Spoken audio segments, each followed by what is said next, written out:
ዣን ፖል ሳርተር ከ1905 እስከ 1980 የኖረ ፈላስፋ የልብ ወለድና የቲያትር ደራሲ እና ታጋይ ነበር።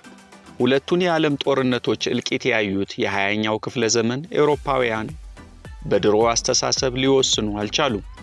ኤግዚስቴንሻሊዝም የሚባል ፍልስፍና መጣ። የዚህ ፍልስፍና ዋና ድምጽ ሳርተር ሆነ። ሳርተር ኤቲስት ነው ማለት እግዚአብሔር የለም ባይ ነው። ለሳርተር ሰው ነው ያለው። ከሰው ጋር ይኖራል፣ ጓደኝነት አለ፣ ፍቅር አለ። ፍቅረኛውና ደቀ መዝሙሯ ጓደኛው ሲሞር ደቦቧር ትባላለች። እንደሱ ደራሲም ፈላስፋም ናት። ለሴቶች እኩልነት ቀንደኛ ታጋይ ነበረች። ዘ ሰከንድ ሴክስ ወይም ሁለተኛው ጾታ የሚለው መጽሐፏ ለሴቶች ነጻነት ትግል ከፍተኛ አስተዋጽኦ ከማድረጉም በላይ ስለ ሴቶች ጥልቅ ፍልስፍና አለው። ሁለቱ ፍቅረኞች አልተጋቡም። ሳርተር እስኪሞት ድረስ ሳይለያዩ ይህን የቅርብ ቅርበት ያለውን ግንኙነታቸውን ቀጠሉት እንጂ የህይወት ታሪኳን ጽፋለች። የፍራንስን ታሪክ ያንጸባርቃሉ። ስለ ሳርተርና እሷን ራሷን ጨምሮ በዙሪያው ስለኖሩት የፍልስፍና ደቀ መዛሙርት በልብ ወለድ ቅርጽ ታሪካቸውን ጽፋለች። የጎንጉር ሽልማትን ተቀብላለች። የጎንጉር ሽልማት የፈረንሳይ የሥነ ጽሑፍ ሽልማት ቁንጮ ነው።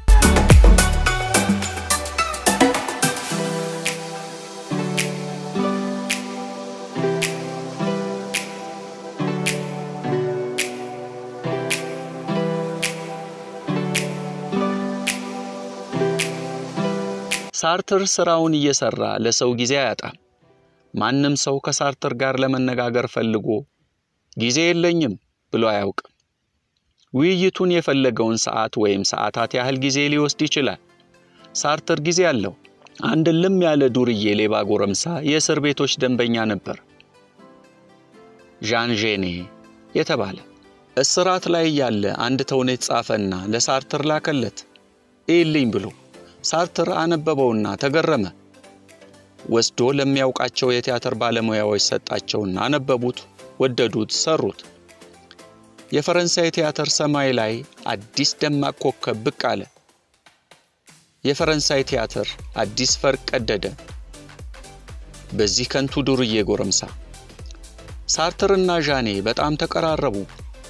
ሳርተር ቅዱስ ዣኔ በሚል ርዕስ የጻፈው የህይወት ታሪክ ይህንን ጎረምሳ ለፈረንሳይ ስነ ጽሑፍ የተሰጠ ትልቅ ጸጋ አድርጎ ያቀርበዋል። ሳርተር አጭር ሆኖ ጠንካራ ነው።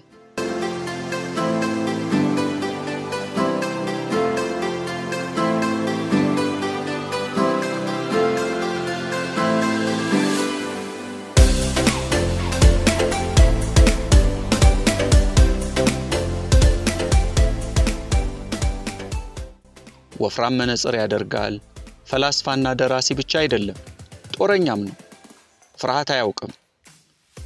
ይሁዲ በዚያ ላይ ፈረንሳዊ እንደመሆኑ ከናዚ ወታደር ጋር መዋጋት የተቀደሰ ተግባር ነው።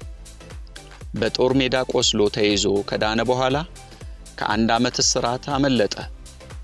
ውጊያውን ለመቀጠል የጥፋት ልኡካን እንደ አዶልፍ ሂትለር ያጥፍተህ ጥፋ ተልኳቸውን ፈጽመው እንደ አንበጣ መንጋ በነጻነት ነፋስ ተበትነው አለፉ። አውሮፓ ለጊዜውም ቢሆን እፎይ አለች። ሳርተር ቤት ግን እፎይታ አያውቅም። የሰው ልጅ ነጻነት መዋጋት ነው። በብዕር ብርሃን ይሁን ወይ በጥይት ጨለማ መዋጋት። አሜሪካን ለ20 ዓመታት ምድሪቱ አንዳች እንዳታበቅል በሚያደርግ መርዛማ ቦምብ ሰሜን ቪየትናምን መደብደቧ ኢሰብአዊ ወንጀል ነው። ስለዚህ ዩናይትድ ስቴትስ ኦፍ አሜሪካ ስቶክሆልም ከተማ ውስጥ በተሰየመው ፍርድ ቤት ክስ ተመስርቶባታል። ዳኞች የእንግሊዙ ፈላስፋና የማቴማቲክስ ሊቅ በርናንድ ረሰል፣ የኛ ዣን ፖል ሳርተር። ዳኞቹ ጉዳዩን አጥንተው ምስክሮች ሰምተው የጽሑፍ ማስረጃዎችን አገላብጠው በሲኒማ የተቀረጸውን የጦርነቱን አስከፊ ፋሺስታዊ ገጽታ በአይናቸው አይተው በልባቸው ፈረዱ። አሜሪካ በፍጥነት ይህንን በሀገር ደረጃ የጋንግስተር ወንጀሏን አቁማ ጦሯን ከሰው ሀገር ማውጣት አለባት አሉ። በእነሱ 1964 ዓመተ ምህረት ደራሲ ዣን ፖል ሳርተር በስነ ጽሑፍ የኖቤል ሽልማት አልቀበልም አለ። ናቀው። ክብሩ አልፈቀደማ። ሳርተር እግዚአብሔር የለም ቢልም ቅሉ ስም መልአክ እንደሚያወጣው እኛ እናውቃለን። ዮሐንስ ጳውሎስ ነው ስሙ። የአንድ ሐዋርያ የመንፈስ ጽናት ያን ሁሉ ትግልና ውጊያ ለማካሄድ አይበቃም ተብሎ የሁለት ሐዋርያት ስም ተሰጠው።